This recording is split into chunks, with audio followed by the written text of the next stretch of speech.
Nang nakaraang taon, ang kilalang veteran journalist na si Cara David ay nagpahayag ng kanyang wish sa kanyang ika-52 kaarawan. Sana mamatay lahat ng kurakot sa Pilipinas. Sana mamatay lahat ng kurakot sa Pilipinas. Malamang biro lang nga ito. Joke lang. Subalit, ika nga, jokes are half meant. Jokes are half meant.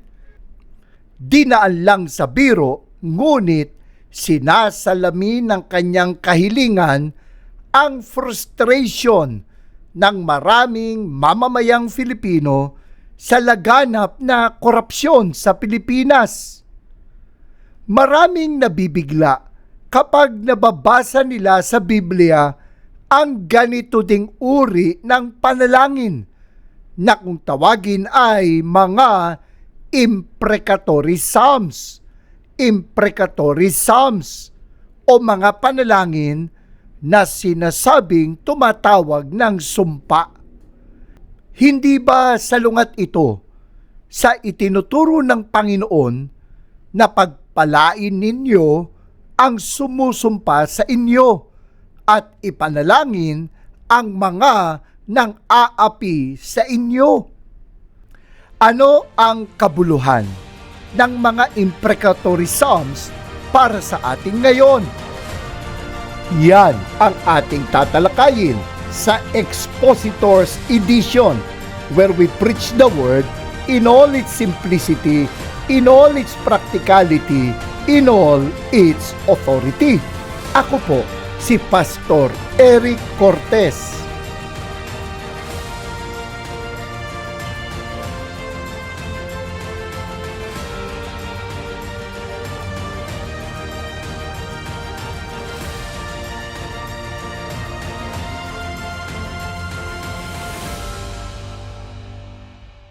May mga nagko-question sa Biblia dahil sa mga tinatawag na imprecatory psalms. Sa mga bago pa lang nagbabasa sa Biblia, nasasyak sila kapag nabasa nila halimbawa ang Psalm 137 verses 8 to 9. Babasahin ko sa ang Biblia 2001 edition. O anak na babae ng Babylonia, ikaw na mangwawasak. Magiging mapalad siya na gumaganti sa iyo ng kabayaran na siyang ibinayad mo sa amin. Magiging mapalad siya na kukuha sa iyong mga musmos at sa malaking bato sila'y sasalpok. Matindi. Ito pa ang dahilan kung bakit may mga nag-aakusa na violent ang Old Testament at malupit ang Diyos. Subalit, bakit nga ba may imprecatory psalms sa Biblia? Ayon kay Roger Ellsworth sa kanyang Opening Up Psalms, the word imprecate means to invoke a curse upon someone or something. The imprecatory psalms call for God to curse or judge His enemies. Sa madaling salita, mababasa dito ang mga sumpa laban sa mga kaaway ni Haring David at ng iba pang mga sumulat ng mga imprecatory psalms. May mga nagtatanong tuloy kung ano nga ba ang pakinabang ng mga mananampalataya sa mga imprecatory psalms? Ayon kay Gordon Fee at Douglas Stewart sa kanilang aklat na How to Read the Bible for All It's Worth, A Guide to Understanding the Bible, how is one to use a psalm that seems to be negative throughout and seems to express the misery of the speaker? Is this something that should be used in a church service? Or is it for private use only? What does one do with the desire that Babylonians' infants should be dashed against the rocks? Hindi po ba salungat ito sa itinuturo sa Biblia na ibigin natin ang ating mga kaaway? Ang sabi nga sa Luke chapter 6 verses 27 to 28, subalit sinasabi ko sa inyo na mga nakikinig, ibigin ninyo ang inyong mga kaaway. Gawan ninyo ng mabuti ang mga napopuot sa inyo. Pagpalain ninyo ang mga sumusumpa sa inyo at ipanalangin ninyo ang mga umaapi sa inyo. At ano ang ating ipapanalangin para sa mga sumusumpa at mga umaapi sa atin? Ayon sa Romans chapter 12 verse 14, pagpalain ninyo ang mga umuusig sa inyo. Pagpalain ninyo at huwag ninyong sumpain. Kung gayon, bakit sa mga imprecatory psalms ay isinusumpa nila ang kanilang mga kaaway? Hindi ba ito kontradiksyon? Hindi po. Una, sabi sa 2 Timothy chapter 3 verses 16 to 17, ang lahat ng mga kasulatan ay kinasihan ng Diyos at mapapakinabangan sa pagtuturo, sa pagsaway, pagtutuwid at sa pagsasanay sa katwiran upang ang tao ng Diyos ay maging ganap na sasangkapang lubos sa lahat ng mga gawang mabuti. Kasama ang mga imprecatory psalms sa mga kasulatan na kinasihan ng Diyos. Kaya may pakinabang ito para sa mga mananampalataya. Pangalawa, hindi ito panalangin na magagamit natin laban sa mga personal na mga kaaway natin. Ayon kay Norman Geisler and Thomas Howe sa kanilang aklat na When Critics Ask, Popular Handbook on Bible Difficulties, the judgment called for in the imprecatory psalms is based on divine justice and not on human grudges. Hindi ito ipinalalangin ni David dahil may sama lang siya ng loob sa ibang tao. Kaya hindi natin ito maaring i-claim laban sa tingin natin ay mga kaaway natin. Hindi ito itinuturo na isumpa natin ang mga nagiging kalaban natin. Kinikilala ni David na ang mga paninira sa kanya at pagtatangka sa kanyang buhay ng kanyang mga kaaway ay hindi dahil sa kanyang personal na pagkatao, kundi ito ay pagsalungat sa kanya bilang hari. Those were attacks on his royal position and not merely on him as a person. Ayon kay Walter Kaiser Jr. sa kanyang aklat na Hard Sayings of the Old Testament, they are not statements of personal vendetta, but they are utterances of zeal for the kingdom of God and His glory. To be sure, the attacks which provoked these prayers were not from personal enemies. Rather, they were rightfully seen as attacks against God, and especially His representatives in the promised line of the Messiah. Therefore, those whom the saints oppose in these prayers were the fearful embodiment of wickedness. Dahil Diyos ang nagtalaga kay David bilang hari, ang naging pagsalungat sa kanya ay pagsalungat sa Diyos. Kaya nga, ang sabi ni David sa Psalm 28 verse 5, sapagkat ang mga gawa ng Panginoon ay hindi nila pinapahalagahan, ni ang mga gawa ng kanyang mga kamay. Kanyang ibabaksak sila at hindi na sila itatayo kailanman. Ang ipinaglalaban ni David sa inulat niyang mga imprecatory psalms ay ang kaluwalhatian ng Panginoon at hindi lamang para sa kanyang pansariling kaligtasan. Pangatlo, ito ay panalangin sa Diyos. Wala din naman tayong kapangyarihan para matupad sakali man na tayo'y magpahayag ng sumpa. Ito ay panalangin ng paghingi ng katarungan mula sa Diyos.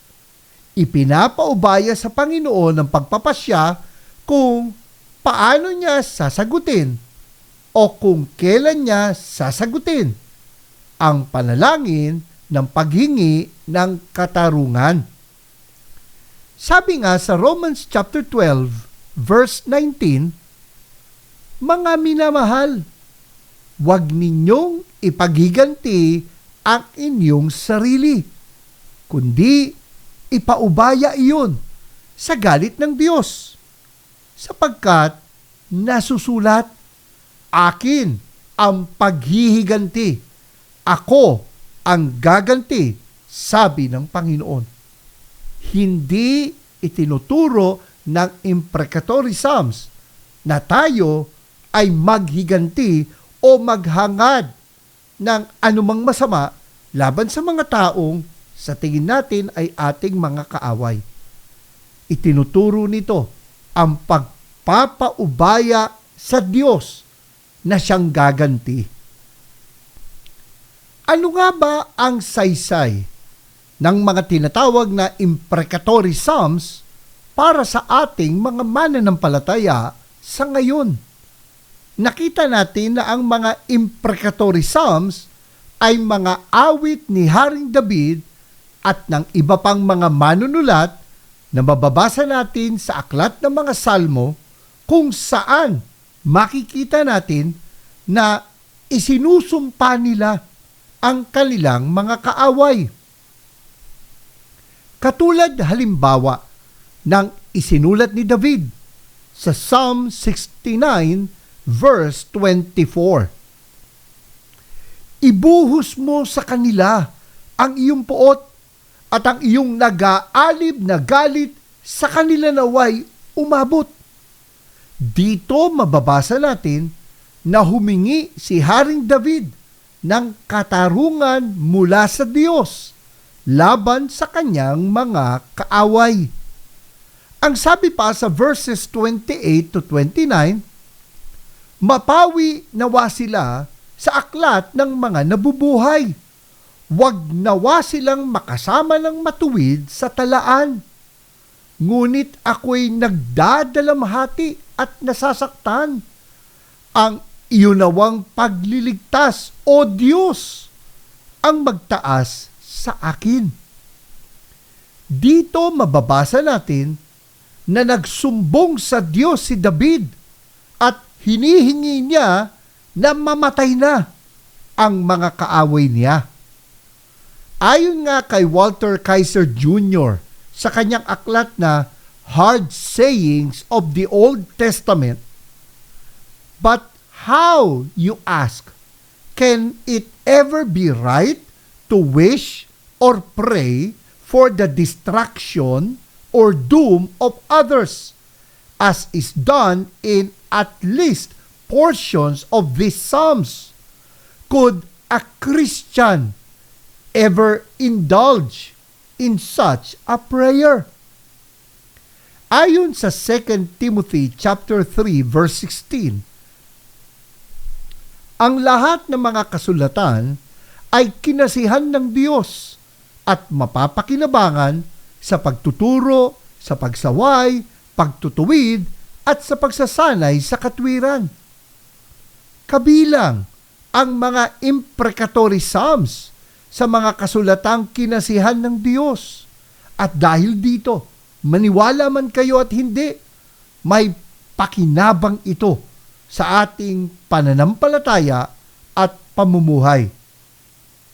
Subalit, dahil nga sa mga brutal na pagkakasulat, may mga iniiwasang talakayin ang mga imprecatory psalms o kaya ay pinabababaw ang mga brutal na pananalita dito. But it is not good to deny the feelings of the psalmists. It is also not good to deny our own feelings. Hindi ba kapag tayo ay naaapi o naaagrabyado, hindi ba ganito rin ang mga salita na nasasabi natin sa ating mga panalangin? Hindi ba nagsusumbong tayo sa Diyos? While there is a bigger picture painted by the imprecatory psalms, that does not discount the fact that they expressed what we would have said if ever we ourselves go through the same tragic experience of the psalmists. Ang sabi ng Filipino scholar na si Dr. Federico Villanueva sa kanyang sinulat na Break the Arm of the Wicked, Understanding the Imprecations in Psalm 9 and 10. Imprecations do not just arise in simple situations. They are born out of tragic situations. Ang mga imprecatory psalms ay bunga ng mga matitinding trahedya sa buhay ng mga sumulat nito.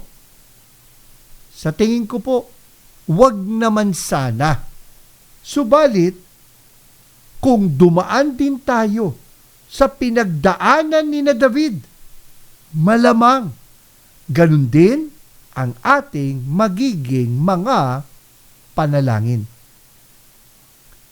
Ayon kay Gordon Fee at Douglas Stewart sa kanilang aklat na How to Read the Bible for All It's Worth, a guide to understanding the Bible, it would be both useless and dishonest to try to deny that we sometimes have negative thoughts about others, whether such thoughts are always sinful or not.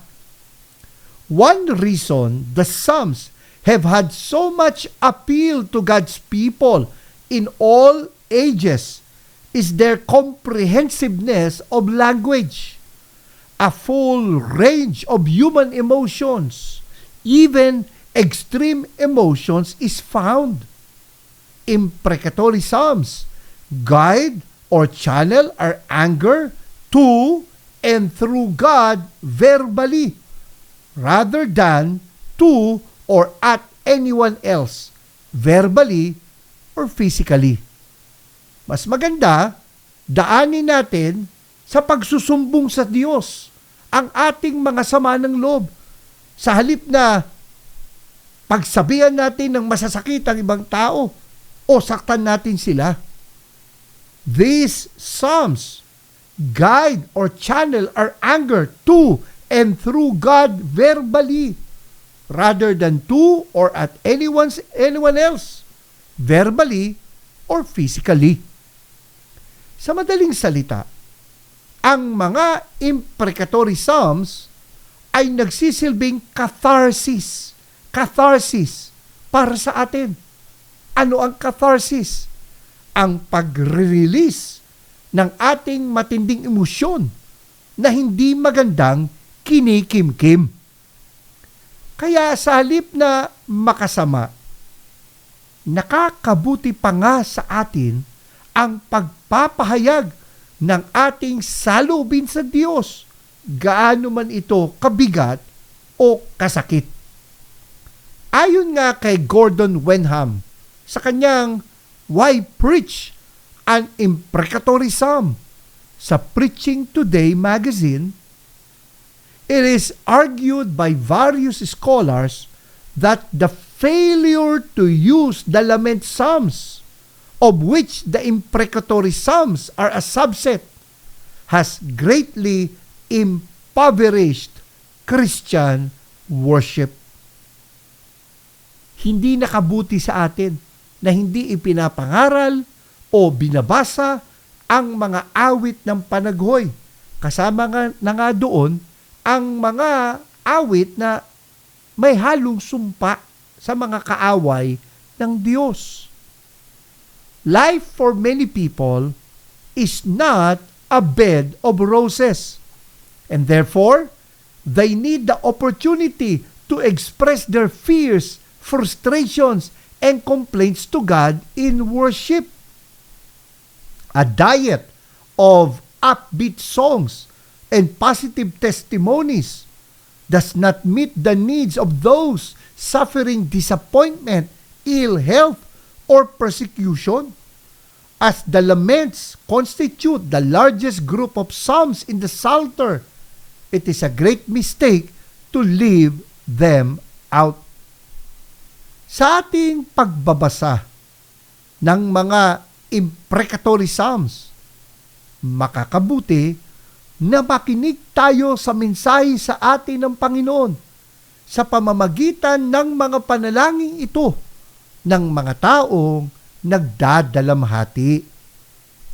Ayon nga kay Dr. Villanueva, sometimes, in our attempts to explain the ethical problem, we fail to listen to the actual words of those who are praying these psalms.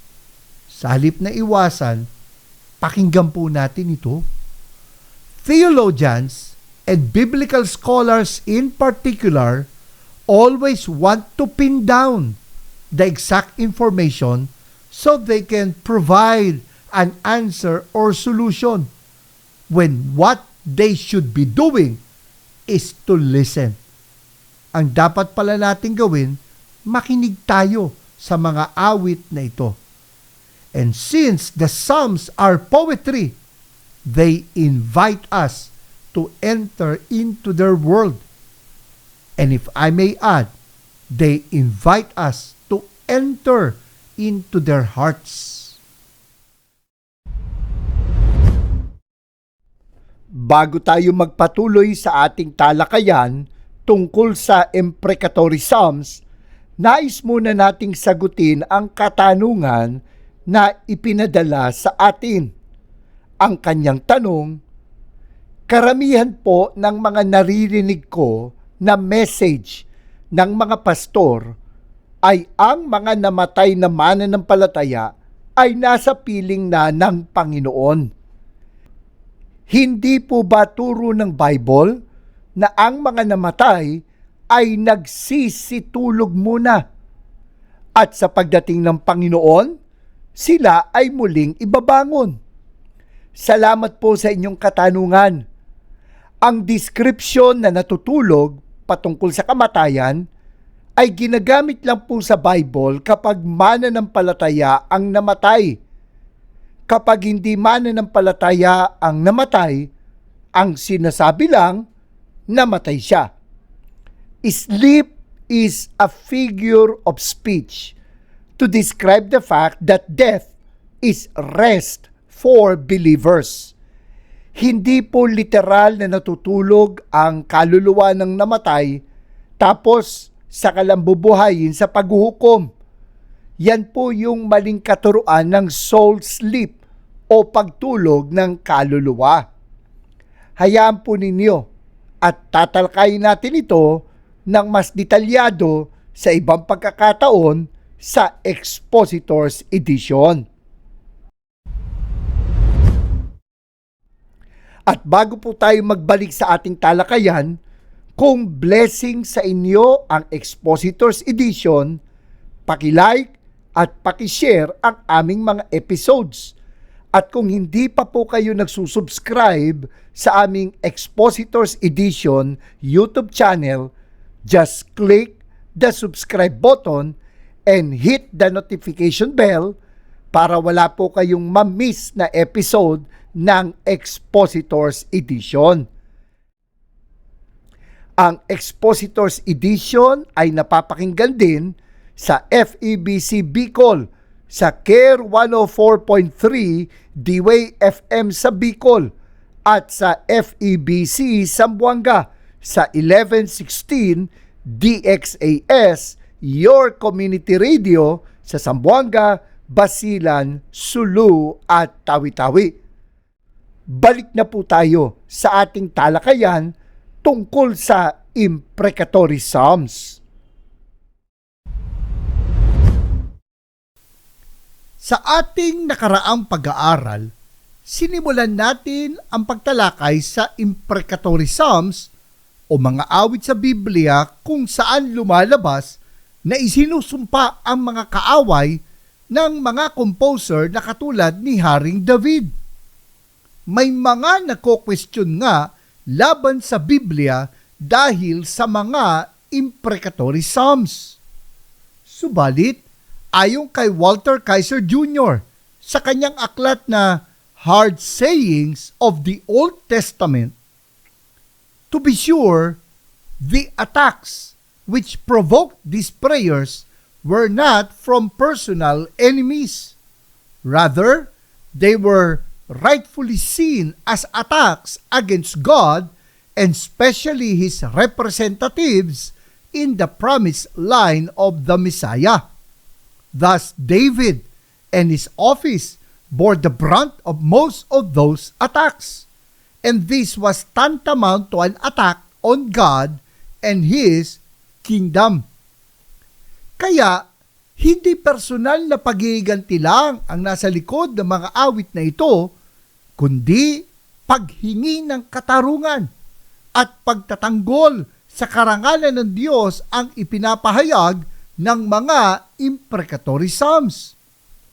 Ganito ang idinaing sa Diyos ni David sa Psalm chapter 35 verses 15 to 16. Babasahin ko sa Magandang Balita, Biblia. Nagagalak sila kapag ako'y may dusa. Sa aking paligid, nagtatawanan pa. Binubugbog ako ng di kakilala, halos walang tigil na pagparusa. Natutuwa silang ako'y maghilagpis. Sa galit sa akin, ngipi nagngangalit. Kaya nga, ang kahilingan niya sa Panginoon sa verse 23 ay, ikaw ay gumising, ako'y ipagtanggol, iyong ipaglaban ako, Panginoon.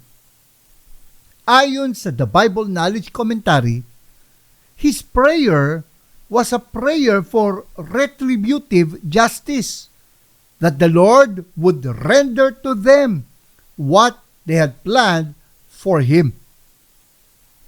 Sa kabila nito, nagpakita pa rin ng kabutihan si David sa kanyang mga kalaban. Ayon sa verses 11 to 14, ang mga masamay nagpapatotoo at nagpaparatang ng hindi totoo. Sa pagkakasalang walang malay ako. Sa gawang mabuti, ganti ay masama. Nag-aabang sa akin at nagbabanta. Kapag sila'y may sakit, ang ginagawa ko, nagdaramit luksa at nag-aayuno at nananalangin na yuko ang ulo. Para bang ang aking idinadalangin ay isang kapatid na mahal sa akin. Lumalakad ako na ang pakiramdam, wari inulila ng ina kong mahal. Makikita natin dito ang Romans chapter 12 verse 21. Huwag kayong magpadaig sa masama, kundi daigin ninyo ng mabuti ang masama. Kaya nga ang sabi ni Kaiser, since David was by far the author of more imprecatory psalms than anyone else, let it also be noted that David exhibited just the opposite of a vindictive or revengeful spirit in his own life. Sa kabila ng kanyang mga isinulat na imprecatory psalms, dito makikita natin na hindi talaga mapaghiganti si David. Ilang beses na pinagtangkaan ni Haring Saul na patayin si David. Minsan, nagkaroon ng pagkakataon si David na gumanti kay Saul. Pumasok ang hari sa kuweba kung saan nagtatago si David at ang kanyang mga kasama. Pagkakataon na ito, ayon nga sa 1 Samuel chapter 24 verses 4 to 7, sinabi kay David ng kanyang mga tauhan, ito na ang katuparan ng sinabi ni Yahweh na ibibigay ko sa iyo ang iyong kaaway at maaari mong gawin sa kanya ang gusto mo. Dahan-dahang lumapit si David at pinutol ang laylayan ng kasuotan ni Saul. Nang magawa niya ito, inusig siya ng kanyang budi sapagkat para na niyang nilapastangan ng hari. Sinabi niya sa kanyang mga tauhan, wag nawang itulot ni Yahweh na gawan ko ng masama ang hari na kanyang hinirang. Pinakiusapan ni David ang kanyang mga kasama na huwag saktan si Saul. Tumayo na si Saul at umalis. At nang makalabas ng kuweba si Saul, ito ang isinigaw ni David sa hari sa verses 10 to 12. Mapapatunayan ko sa inyo na hindi totoo ang mga paratang laban sa akin. Kanina sa yungib ay binigyan ako ni Yahweh ng pagkakataong mapatay kayo. Gusto na ng mga tauhan kong patayin kayo. Ngunit hindi ko ginawa. Sinabi ko sa kanila na hindi ko maaring pagbuhatan ng kamay ang aking hari sapagkat siya'y pinili ni Yahweh. Narito, ama ko, ang kapiraso ng laylayan ng inyong balabal. Kung ito'y naputol ko sa inyong kasuotan, magagawa ko ring patayin kayo noon kung gusto ko. Ito ang katunayan na hindi ko kayo gagawa ng masama kahit pinagpipilitan ninyo akong patayin. Hatulan nawa tayong dalawa ni Yahweh. Siya na ang magpaparusa sa inyo. Ngunit hindi ko kayo maaaring pagpuhatan ng kamay. Makikita din ito sa naging pagtugon halimbawa ni Daharing David sa paglapastangan sa kanya ni Simei na kamag-anak ng kanyang kaaway na si Haring Saul. Ayon sa 2 Samuel chapter 16 verses 5 to 10, nang papalapit na sa Bahurim si Haring David, isang kamag-anak ni Saul ang lumabas sa lansangan na nagmumura. Ito'y si Simei na anak ni Gera. Pinagbabato niya si David at ang mga tauhan nito kahit napapaligiran ng hari ng kanyang mga bantay at kawal. Ang tapang niya, no? Ganito ang kanyang isinisigaw. Lumayas ka, mamamatay tao, kriminal. Naghiganti na sa iyo si Yahweh dahil sa pagpatay sa sambahayan ni Saul at pag-agaw sa kanyang trono. Ibinigay na kay Absalom ang kanyang kaharian. Tapos na ang mga maliligayang araw mo. Isa kang mamamatay tao. Sinabi ni Abisai, mahal na hari, bakit pumapayag kayong lapastanganin ng hampas lupang ito? Ipahintulot po ninyong tagpasin ko ang kanyang ulo. Ngunit sinabi ng hari kay Abisai at sa kapatid nitong si Joab, huwag kayong makialam. Kung iniutos ni Yahweh kay Simei na sumpain ako, sinong may karapatang sumaway sa kanya? Makikita dito na hindi isinumpa ni David si Simei sa kabila ng mga pang-insulto nito sa kanya. Masama ang kanilang mga ginawa laban kay Haring David. Ngunit makikita natin dito na ipinapasa Diyos niya ang pagganti laban sa kanyang mga kaaway.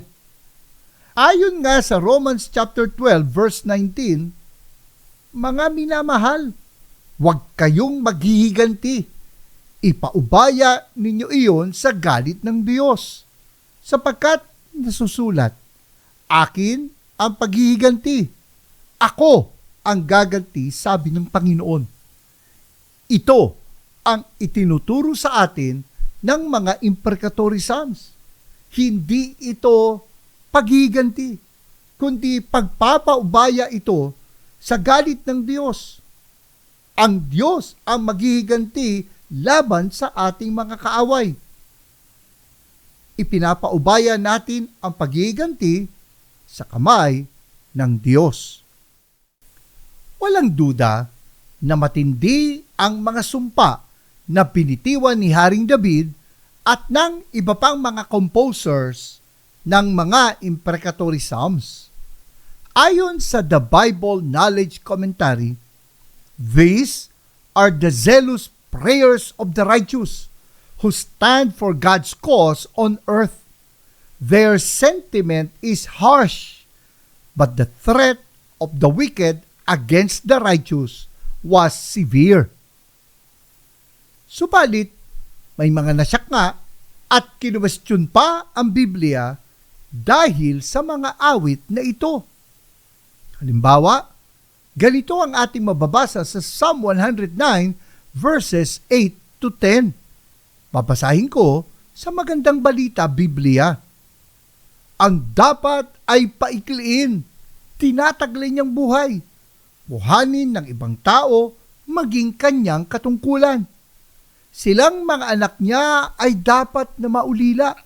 Hayaan mong maging biyuda itong giliw nilang ina. Bayaan ng mga supling, maglakad at mamalimos. Sa nawasak na tahanan, palayasin silang lubos.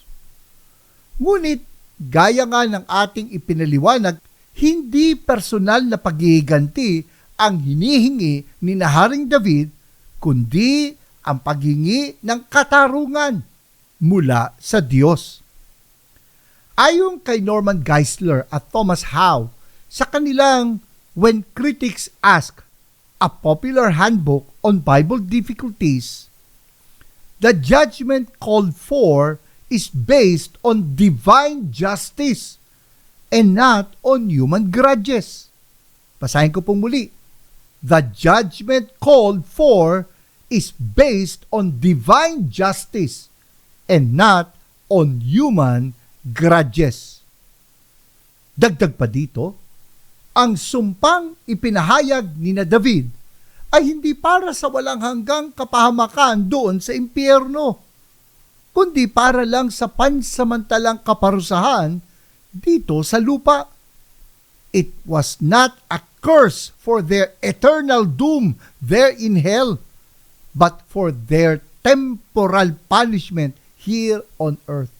Not eternal doom, but temporal punishment. Ayon pa kina Geisler at Howe, the judgment in these Psalms is expressed in terms of the culture of the day. Since being fatherless or a widow was considered a tragedy, the curse is expressed in these commonly understood categories. Because the Old Testament emphasis was on earthly reward, connected with family, prosperity, and the land, the Old Testament curses were expressed in these terms. At ang mga sumpang ito ay may kinalaman sa mga kaparusahan na bunga ng paglabag sa tipan ng bansang Israel sa Diyos.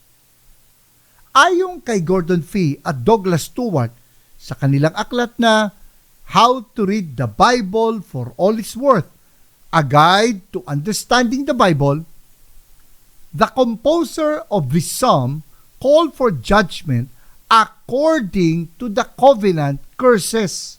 According to the covenant curses. Included in these curses is provision for the annihilation of the whole wicked society, including family members. Nothing in Scripture teaches, of course, that this temporal judgment should be seen as indicating anything about the eternal destiny of such family members. They are not a call for doom in their eternal destiny. It is a call for their temporal judgment. May mga nag-aakala na magkasalungat ang Old Testament at ang New Testament dahil daw ang binibigyang diin ng Old Testament ay katarungan, samantalang ang binibigyang diin ng New Testament ay kagandahang loob. Ngunit, mababaw po ang ganitong pangangatwiran. Makikita sa Bagong Tipan na isinumpa ng Panginoon ang mga lungsod na hindi tinanggap ang magandang balita ng kaligtasan. Ayon sa Matthew chapter 11 verses 21 to 24, kawawa kayo, mga taga-Corazin. Kawawa kayo, mga taga-Bethsaida. Sapagkat kung sa Tiro at Sidon ginawa ang mga himalang ginawa sa inyo, matagal na sanang nagdamit ng sakot na upo sa abo ang mga taga roon bilang tanda ng kanilang pagsisisi. Ngunit sinasabi ko sa inyo, sa araw ng paghuhukom ay mas kahahabagan pa ang mga taga-Tiro at taga-Sidon kaysa inyo. At kayong mga taga-Kapernaum, nais pala ninyong itaas ang inyong sarili hanggang langit. Ibabagsak kayo hanggang sa daigdig ng mga patay. Sapagkat kung sa Sodoma ginawa ang mga himalang ginawa sa inyo, sana'y nananatili pa ang bayang iyon magpahanggang ngayon. Ngunit sinasabi ko sa inyo, mas kahahabagan pa ang mga taga-Sodoma kaysa inyo sa araw ng paghuhukom. Ito po ay mababasa natin sa Bagong Tipan. Ipinayag din ni Apostol Pablo ang kaparusahan laban sa mga binabaluktot ang magandang balita. Ayon sa Galatians chapter 1 verses 8 to 9. Subalit kahit kami o isang anghel mula sa langit ang mangaral sa inyo ng magandang balita na iba sa ipinangaral namin sa inyo, parusahan nawa siya ng Diyos. Let him be eternally accursed. Sinabi na namin ito sa inyo at inuulit ko ngayon, parusahan nawa ng Diyos ang sino mang mangaral sa inyo ng magandang balita na naiiba kaysa tinanggap na ninyo. Mas matindi pa to sa lumang tipan, sapagkat sa lumang tipan, temporal punishment ang inihingi. At dito sa Bagong Tipan, sa Galatians chapter 1 verses 8 to 9, eternal punishment ang ipinahayag ni Apostol Pablo. Humihingi din ng paghiganti laban sa kanilang mga kaaway, ang mga kaluluwa ng mga martir dahil sa pananampalataya. Ayon sa Revelation chapter 6 verses 9 to 10, nang alisin ng kordero ang panlimang selyo, nakita ko sa ilalim ng dambana ang mga kaluluwa ng mga pinatay dahil sa salita ng Diyos at dahil sa pagpapatotoo nila dito. Sumigaw sila ng malakas, "O Panginoong makapangyarihan, banal at tapat! Gaano pa katagal bago niyo hatulan at parusahan ang mga tao sa daigdig na pumatay sa amin?" Dito natin makikita ang kanilang paghingi ng katarungan na hatulan at parusahan ng Diyos ang mga pumatay sa mga martir na ito ng pananampalataya. Kaya nga, ayon kay Geisler et al., imprecations are not a primitive or purely Old Testament phenomenon. Justice executed on evil is just as much a part of God as is blessing on the righteous. Both are true of God in the Old Testament as well as in the New Testament. Both are true of God. Justice and grace in the Old Testament as well as in the New Testament. In fact, God is mentioned as being loving more often in the Old Testament than in the New Testament. Kaya walang salungatan sa Biblia dahil lang sa imprecatory Psalms. Kailangan lang ng maingat na pag-aaral sa salita ng Diyos. Dito rin natin makikita na mahalaga na ituro natin ang kabuuan ng itinuturo ng Biblia mula sa lumang tipan hanggang sa bagong tipan upang hindi kulang ang ating kaunawaan sa mga katangian ng Diyos. Kagaya ng ipinahayag ni Apostol Pablo sa Acts chapter 20 verse 20. Sa aking pagtuturo at pangangaral sa inyo, maging sa harapan ng madla o sa bahay-bahay man, hindi ako nangiming magsabi sa inyo ng anumang ikabubuti ninyo. At ano ang ating ikabubuti?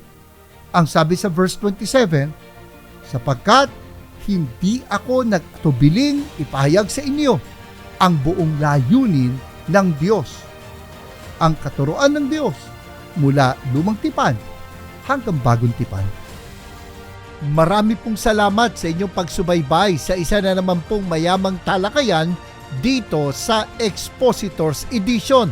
Ang Expositors Edition ay napapakinggan sa Care 104.3 D-Way FM sa Bicol at sa 1116 DXAS Your Community Radio sa Zamboanga, Basilan, Sulu at Tawi-Tawi. Ako po si Pastor Eric Cortez na nagpapaalala, ang katotohanang nagpapalaya, katotohanang isinasagawa.